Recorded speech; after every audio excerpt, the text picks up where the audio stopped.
The Mysterious Affair at Styles by Agatha Christie. Part 6. The Inquest.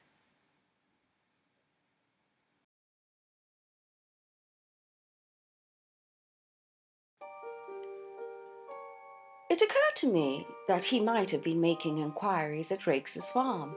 So, finding him out when I called at Leastways Cottage on Wednesday evening, I walked over there by the fields, hoping to meet him. But there was no sign of him, and I hesitated to go right up to the farm itself. As I walked away, I met an aged rustic, who leered at me cunningly. "You from the Hall, ain't you?" he asked. "Yes, I'm looking for a friend of mine whom I thought might have walked this way." "A little chap, as waves his hands when he walks? One of them Belgies from the village?" "Yes," I said eagerly. "Has he been here, then?" "Oh, aye, he's been here, right enough. More'n once, too. Friend of yours, is he? Ah, you gentlemen from the Hall, you'm a pretty lot." And he leered more jocosely than ever. "Why, do the gentlemen from the Hall come here often?" I asked as carelessly as I could. He winked at me knowingly. "One does, mister, naming no names, mind, and a very liberal gentleman, too.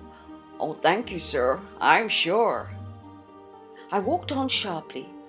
Evelyn Howard had been right then, and I experienced a sharp twinge of disgust as I thought of Alfred Inglethorpe's liberality with another woman's money. Had that piquant gypsy face been at the bottom of the crime, or was it the baser mainspring of money? Probably a judicious mixture of both. On one point, Poirot seemed to have a curious obsession. He once or twice observed to me that he thought Dorcas must have made an error in fixing the time of the quarrel. He suggested to her repeatedly that it was 4:30 and not 4 o'clock when she had heard the voices. But Dorcas was unshaken. Quite an hour or even more had elapsed between the time when she had heard the voices and 5 o'clock, when she had taken tea to her mistress. The inquest was held on Friday at the Stylites Arms in the village. Poirot and I sat together, not being required to give evidence. The preliminaries were gone through. The jury viewed the body, and John Cavendish gave evidence of identification.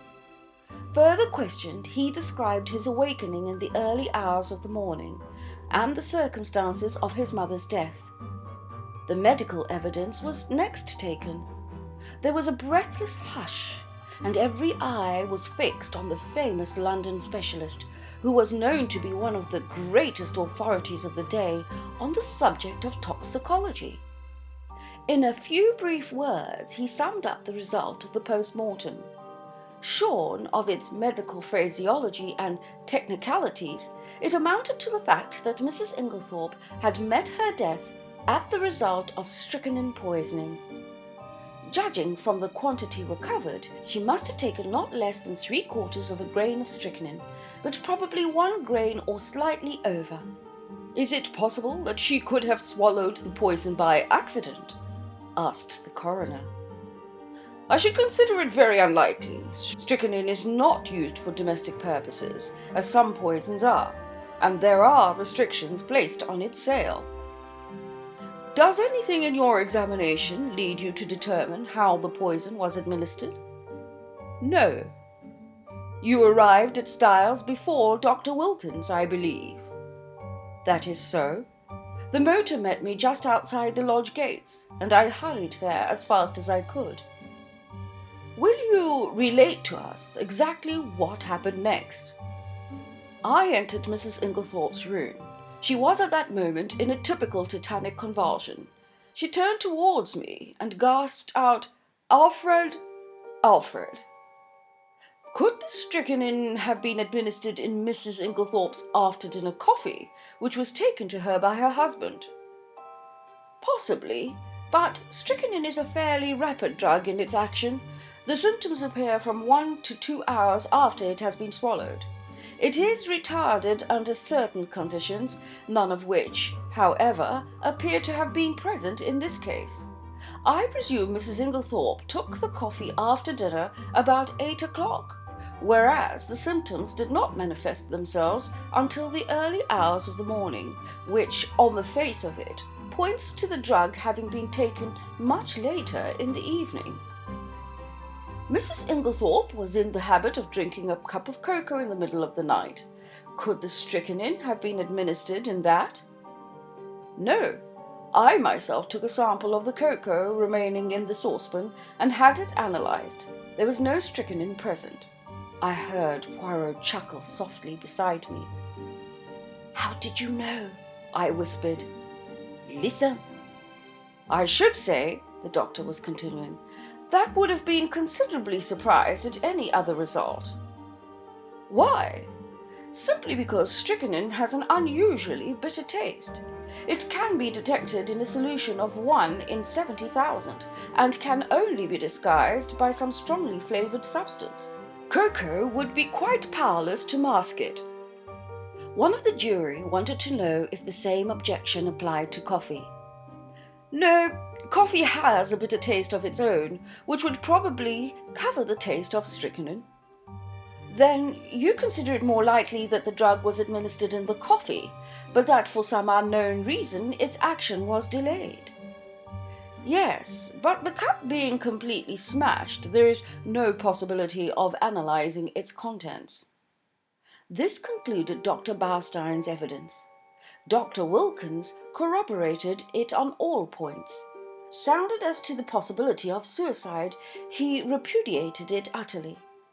The deceased, he said, suffered from a weak heart, but otherwise enjoyed perfect health and was of a cheerful and well-balanced disposition. She would be one of the last people to take her own life. Lawrence Cavendish was next called. His evidence was quite unimportant, being a mere repetition of that of his brother. Just as he was about to step down, he paused, and said rather hesitantly, "I should like to make a suggestion, if I may." He glanced deprecatingly at the coroner, who replied briskly, "Certainly, Mr. Cavendish, we are here to arrive at the truth of this matter, and welcome anything that may lead to further elucidation." "It's just an idea of mine," explained Lawrence. "Of course, I may be quite wrong, but it still seems to me that my mother's death might be accounted for by natural means." "How do you make that out, Mr. Cavendish?" "My mother, at the time of her death, and for some time before it, was taking a tonic containing strychnine." "Ah," said the coroner. The jury looked up, interested. "I believe," continued Lawrence, "that there have been cases where the cumulative effect of a drug administered for some time has ended by causing death. Also, is it not possible that she may have taken an overdose of her medicine by accident?" "This is the first we have heard of the deceased taking strychnine at the time of her death. We are much obliged to you, Mr. Cavendish." Dr. Wilkins was recalled and ridiculed the idea. "What Mr. Cavendish suggests is quite impossible. Any doctor would tell you the same. Strychnine is, in a certain sense, a cumulative poison, but it would be quite impossible for it to result in sudden death in this way. There would have to be a long period of chronic symptoms which would at once have attracted my attention. The whole thing is absurd." "And the second suggestion? That Mrs. Inglethorpe may have inadvertently taken an overdose. 3 or even 4 doses would not have resulted in death. Mrs. Inglethorpe always had an extra large amount of medicine made up at a time, as she dealt with Coots, the Clash chemists in Tadminster. She would have had to take very nearly the whole bottle to account for the amount of strychnine found at the post-mortem." "Then you consider that we may dismiss the tonic as not being in any way instrumental in causing her death?" "Certainly. The supposition is ridiculous." The same juryman who had interrupted before here suggested that the chemist who made up the medicine might have committed an error. "That, of course, is always possible," replied the doctor. But Dorcas, who was next witness called, dispelled even that possibility. The medicine had not been newly made up. On the contrary, Mrs. Inglethorpe had taken the last dose on the day of her death. So the question of the tonic was finally abandoned, and the coroner proceeded with his task. Having elicited from Dorcas how she had been awakened by the violent ringing of her mistress' bell, and had subsequently roused the household, he passed to the subject of the quarrel of the preceding afternoon. Dorcas's evidence on this point was substantially what Poirot and I had already heard, so I will not repeat it here. The next witness was Mary Cavendish. She stood very upright, and spoke in a low, clear, and perfectly composed voice.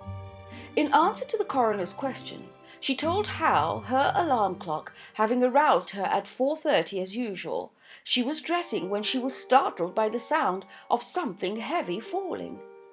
"That would have been the table by the bed," commented the coroner. "I opened my door," continued Mary, "and listened.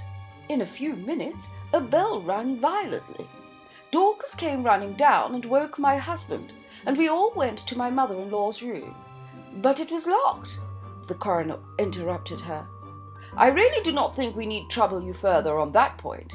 We know all that can be known of the subsequent happenings. But I should be obliged if you would tell us all you overheard of the quarrel the day before." "I?" There was a faint insolence in her voice. She raised her hand and adjusted the ruffle of the lace at her neck, turning her head a little as she did so, and quite spontaneously the thought flashed across my mind, "She is gaining time." "Yes, I understand," continued the coroner deliberately, "that you were sitting reading on the bench just outside the long window of the boudoir. That is so, is it not?" This was news to me, and glancing sideways at Poirot, I fancied that it was news to him as well. There was the faintest pause, the mere hesitation of a moment, before she answered, "Yes, that is so." "And the boudoir window was open, was it not?"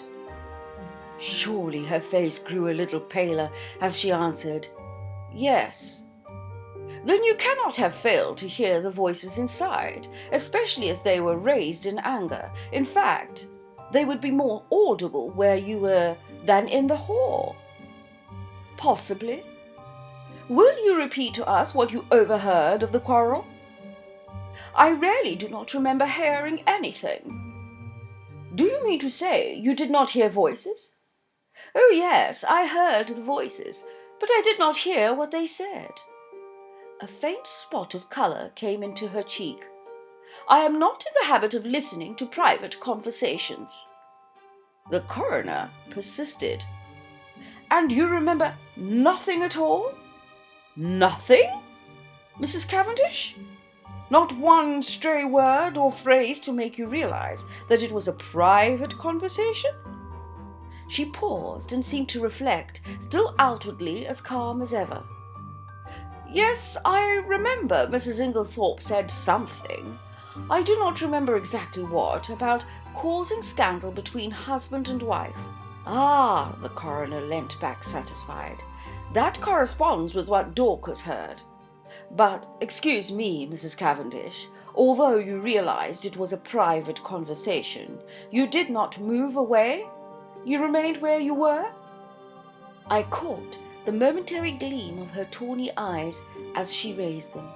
I felt certain at that moment she would willingly have torn the little lawyer with his insinuations into pieces, but she replied quietly enough, "No, I was very comfortable where I was. I fixed my mind on my book." "And that is all you can tell us?" "That is all." The examination was over, though I doubted if the coroner was entirely satisfied with it. I think he suspected that Mary Cavendish could tell more if she chose. Amy Hill, shop assistant, was next called, and deposed to having sold a will form on the afternoon of the 17th to William Earl, under gardener at Styles. William Earl and Manning succeeded her, and testified to witnessing a document. Manning fixed the tune about 4:30. William was of the opinion that it was rather earlier. Cynthia Murdoch came next. She had, however, little to tell. She had known nothing of the tragedy until awakened by Mrs. Cavendish. "You did not hear the table fall?"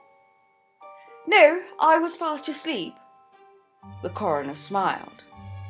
"A good conscience makes a sound sleeper," he observed. "Thank you, Miss Murdoch, that is all." "Miss Howard?" Miss Howard produced the letter written to her by Mrs. Inglethorpe on the evening of the 17th. Poirot and I had, of course, already seen it. It added nothing to our knowledge of the tragedy. The following is a facsimile. Styles Court, Essex, handwritten note. July 17th. My dear Evelyn, can we not bury the hatchet? I have found it hard to forgive the things you said against my dear husband, but I am an old woman and very fond of you. Yours affectionately, Emily Inglethorpe. It was handed to the jury, who scrutinized it attentively. I fear it does not help us much, said the coroner with a sigh. There is no mention of any of the events of that afternoon. Plain as a pikestaff to me, said Miss Howard shortly. It shows clearly enough that my poor old friend had just found out she'd been made a fool of. It says nothing of the kind in the letter, the coroner pointed out. No, because Emily never could bear to put herself in the wrong. But I know her. She wanted me back, but she wasn't going to own that I'd been right. She went roundabout. Most people do. Don't believe in it myself. Mr. Wells smiled faintly. So, I noticed, did several of the jury. Miss Howard was obviously quite a public character. Anyway, all this tomfoolery is a great waste of time, continued the lady, glancing up and down the jury disparagingly. Talk, talk, talk, when all the time we know perfectly well. The coroner interrupted her in an agony of apprehension. Thank you, Miss Howard, that is all. I fancy he breathed a sigh of relief when she complied. Then came the sensation of the day. The coroner called Albert Mace, chemist's assistant. It was our agitated young man of the pale face. In answer to the coroner's questions, he explained that he was a qualified pharmacist, but had only recently come to this particular shop, as the assistant formerly there had just been called up for the army. The preliminaries completed, the coroner proceeded to business. Mr. Mace, have you lately sold strychnine to any unauthorized person? Yes, sir. When was this? Last Monday night. Monday, not Tuesday? No, sir. Monday the 16th. Will you tell us to whom you sold it? You could not have heard a pin drop. Yes, sir.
lit. Dr. Baustein is much of my height and build, and like me wears a beard. In the dim light, and suffering as she was,